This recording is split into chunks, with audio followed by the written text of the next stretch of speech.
So guys इस video में देखते हैं कि हम लोग शेयर्ड व्यू मॉडल कैसे यूज़ करते हैं जेटपैक कंपोज के अंदर।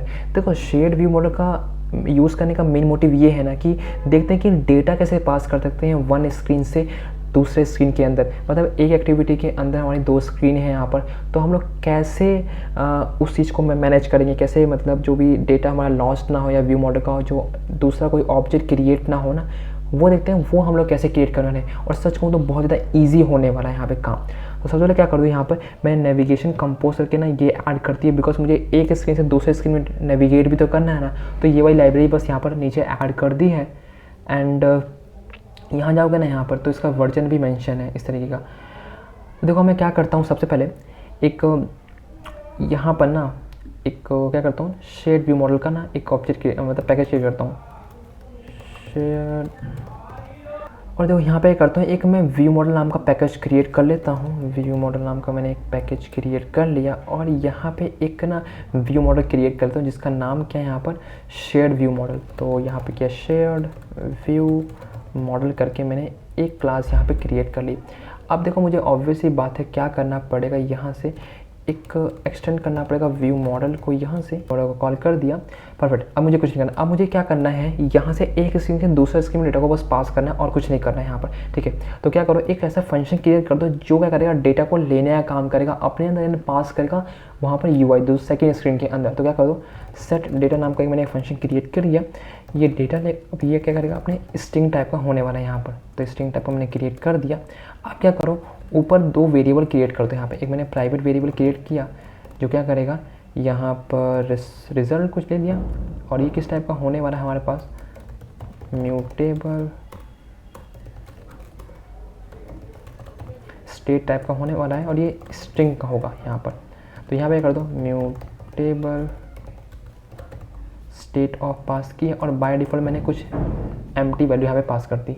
अब नीचे आ जाओ और एक वेरिएबल क्रिएट करो जो रिस्पॉन्स होगा, और ये एक्चुअली एक स्टेट टाइप का होने वाला है। स्टेट हो गया और ये स्ट्रिंग टाइप का होगा यहाँ से। एंड मैं करता हूँ इसके अंदर ना इसको स्टोर करवा देता हूँ अभी के लिए बस। अभी देखो यहाँ पर क्या होगा कि जो प्राइवेट वेरिएबल के अंदर हम लोग डेटा स्टोर करवाएंगे और जो रिजल्ट है ना ये वाला जो अनप्राइवेट है यहाँ पर, वो करेगा डेटा को ना एक्सपोज करेगा किसी अनदर स्क्रीन के अंदर। तो देखो क्या करो, यहाँ पर आओ, इस रेस्पॉन्स मतलब जो ये RES लिखा है ना यहाँ पर, इसके अंदर क्या कर दो, वैल्यू के अंदर स्टोर करवा दो डेटा को।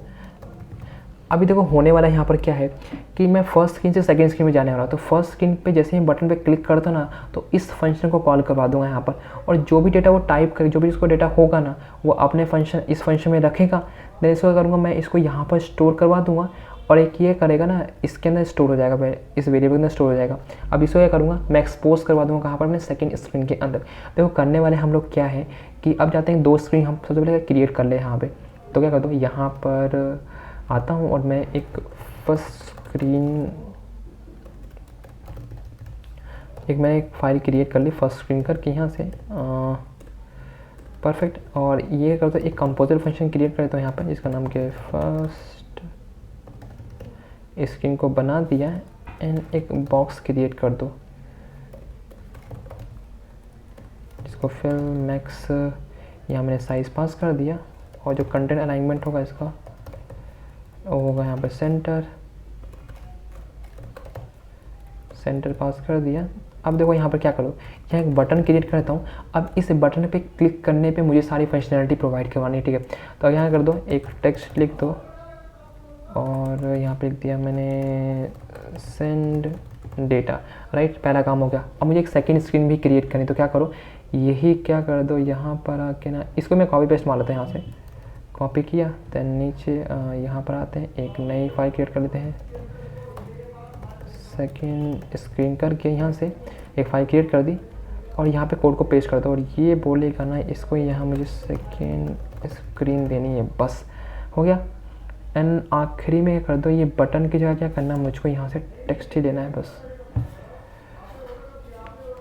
चलो मेरा काम बन चुका है यहाँ पे। अब मुझे मेरा सिनेरियो क्या बनेगा, फर्स्ट स्क्रीन से मुझे सेकंड स्क्रीन में डेटा को पास करना है यहाँ पे। तो पहले मुझे नेविगेशन भी तो लगाना पड़ेगा यहाँ पे। तो नेविगेशन कैसे लगाएंगे, देखो यहाँ पर क्या करो, कुछ मत करो, यहाँ पर आ जाओ और स्क्रीन यहाँ पर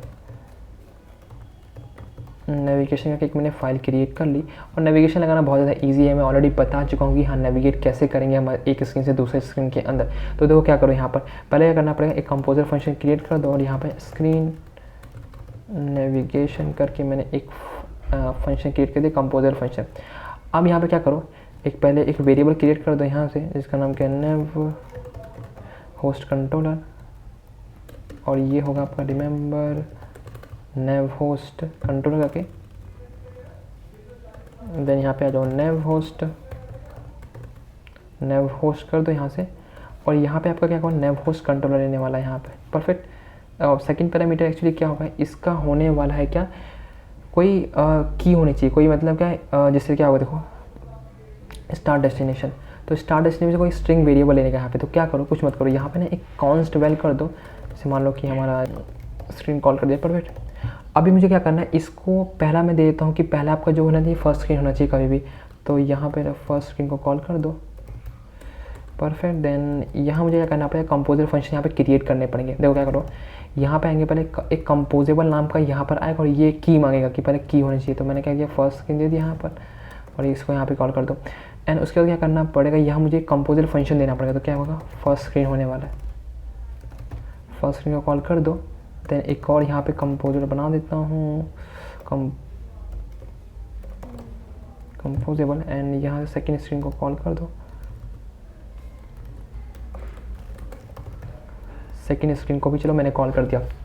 अब यहाँ पे ना मुझे नेव होस्ट कंट्रोलर भी देना पड़ेगा, बिकॉज मुझे इसी स्क्रीन से सेकेंड स्क्रीन में भी जाना पड़ेगा यहाँ पे। तो क्या करो, यहाँ पर वापस आया, यहाँ पे क्या कर दो, नेव होस्ट जो मेरा कंट्रोलर है इसको कॉल कर दिया यहाँ पे। अब मुझे बटन पे क्लिक करने पे वो काम परफॉर्म करना है। देखो पहले क्या करना है कि जैसे नेव होस्ट कंट्रोलर डॉट करके मैं यहाँ पे नेविगेट कर दूँगा, यहाँ से नेविगेट करूँगा, और नेविगेट करने के बाद क्या करना पड़ेगा, मुझे उस सेकेंड स्क्रीन देना पड़ेगा। तो यहाँ पे पेस्ट कर दो, चलो मेरा काम बढ़ गया। यहाँ से अब मैं नेविगेट कर जाऊँगा ईजिली।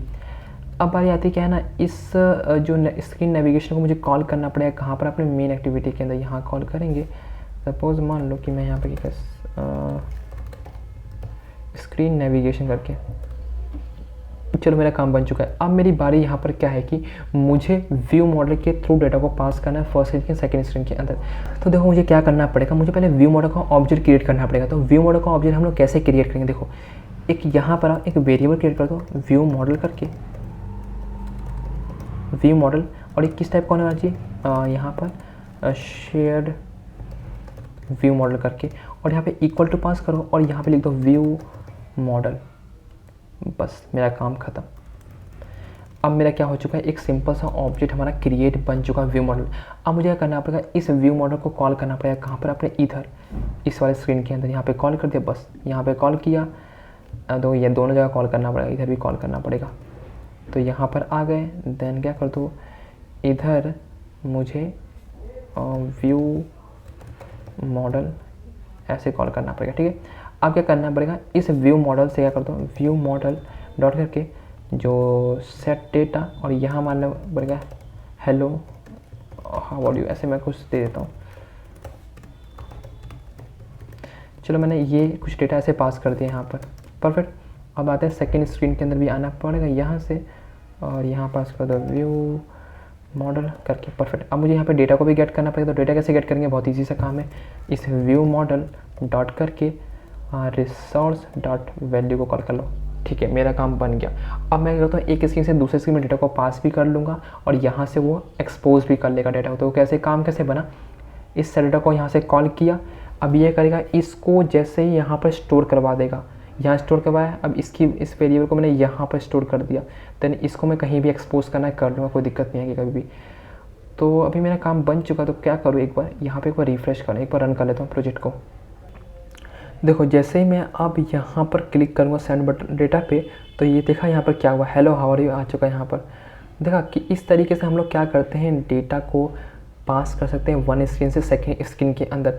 तो कभी भी सिनेरियो आए ना कि हाँ हमें एक्चुअली शेयर्ड व्यू मॉडल का यूज़ करना है यहाँ पर, वो उसका व्यू मॉडल का ऑब्जेक्ट कभी लॉस्ट ना हो, उसी एक्टिविटी में रहे यहाँ पर, तो इस तरीके से हम लोग क्रिएट कर सकते हैं। अगर देखो सपोज मान लो कि अगर मैं ये जो मैंने व्यू मॉडल अभी क्रिएट किया यहाँ पर, ये अगर मैं ये व्यू मॉडल ना अगर यहाँ फर्स्ट स्क्रीन में लिखता या सेकेंड स्क्रीन में लिखता तो हमारा जो है ना वो डेटा कभी पास ही नहीं हो पाता। क्यों नहीं पास होता है? क्योंकि वो क्या करता है, हर स्क्रीन के लिए क्या करता है, एक डिफरेंट व्यू मॉडल का ऑब्जेक्ट क्रिएट कर देता है। लेकिन नेविगेशन में अगर हमने क्या किया, व्यू मॉडल का यहाँ पे लिखा ना व्यू मॉडल, तो ये एक्चुअली क्या कर रहा है, ये इस नेविगेशन तक उस व्यू मॉडल का ऑब्जेक्ट को रख रहा है यहाँ पर, क्योंकि नेविगेशन अभी तक, उस नेविगेशन की लाइफ साइकिल अभी तक है यहाँ पर और लॉन्च तो ना हो रही है यहाँ पर। तो इसलिए क्या हो रहा है, हमारा डेटा यहाँ पर पहुँच पा रहा है यहाँ पर। तो देखा, इस तरीके से क्या करते हैं हम लोग व्यू मॉडल का, शेयर व्यू मॉडल का यूज़ करते हैं जेटपैक कंपोज के अंदर। तो आई होप कि आपको समझ में आया होगा कि हाँ हम लोग कैसे क्रिएट करते हैं और किस तरीके से डेटा हमारा पास होता है वन स्क्रीन से सेकेंड स्क्रीन तक।